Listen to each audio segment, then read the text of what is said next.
High intensity game പ്ലാനുമായി വന്ന ഓസ്ട്രിയയും തകർത്തെറിഞ്ഞ് സ്കലോണിയുടെ Argentina world കപ്പിൻ്റെ round of 32 യോഗ്യത നേടിയ രാത്രിയിലും മെസ്സി മാജിക് നമ്മൾ കൺനിറയെ കണ്ടു. ആദ്യം പെനാൽറ്റി മിസ്സാക്കിയ ലിയണൽ മെസ്സി അതിന് പ്രായശ്ചിത്തമെന്നോണം പിന്നീട് തിരിച്ചടിച്ചത് 2 ഗോളുകളായിരുന്നു. അതും മനോഹരമായ 2 ഗോളുകൾ.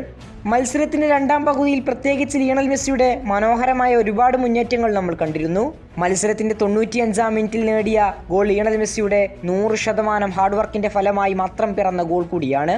ലോകകപ്പിലെ റെക്കോർഡ് കുറിച്ച തുടർച്ചയായി രണ്ടാം മത്സരത്തിലും ലിയോ മെസ്സി തന്നെയായിരുന്നു മത്സരത്തിലെ മാൻ ഓഫ് ദ മാച്ചായി തിരഞ്ഞെടുക്കപ്പെട്ടത്. മത്സരശേഷം ഓസ്ട്രിയ ടീമിൻ്റെ ക്യാപ്റ്റനായ റയൽ മാഡ്രിഡ് സൂപ്പർ താരം അലാബയുടെ വാക്കുകൾ ഇങ്ങനെയായിരുന്നു: മറ്റുള്ള താരങ്ങളിൽ നിന്നെല്ലാം മെസ്സി തീർത്തും വ്യത്യസ്തമായ താരമാണ്. അദ്ദേഹം ലോകത്തെ ഏറ്റവും മികച്ചവനാണ്. ഓരോ മത്സരത്തിലും അല്ലെങ്കിൽ എല്ലാ മത്സരങ്ങളിലും മെസ്സി തൻ്റെ ഏറ്റവും മികച്ച ക്വാളിറ്റി പുറത്തെടുത്തുകൊണ്ടേയിരിക്കുന്നു. മത്സരത്തിൻ്റെ ഗതി എങ്ങനെ മാറ്റണമെന്ന് ലിയോ മെസ്സിയാണ് തീരുമാനിക്കുന്നത്. മെസ്സി അത് ഗ്രൗണ്ടിൽ കൃത്യമായി നടപ്പിലാക്കുകയും ചെയ്യും. ഇന്ന് ഞങ്ങൾക്കെതിരായുള്ള പോരാട്ടത്തിലും മെസ്സി തന്നെയാണ് മത്സരത്തിൻ്റെ ഗതി തീരുമാനിച്ചത്. ഞങ്ങൾക്ക് മെസ്സിയെ തടയാനായില്ല. അദ്ദേഹം തീർത്തും വ്യത്യസ്തകരമായിരുന്നു. ഇങ്ങനെയായിരുന്നു ഓസ്ട്രിയ ടീം ക്യാപ്റ്റനായ അലാബയുടെ വാക്കുകൾ. ഏതായാലും ഈ മത്സരത്തിലും ലിയോ മെസ്സിയുടെ മാജിക് കാണാൻ നമുക്ക് സാധിച്ചിരിക്കുന്നു.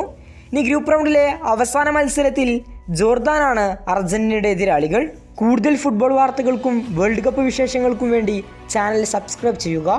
കൂടുതൽ ഫുട്ബോൾ വാർത്തകളുമായി ഇനിയും കാണാം.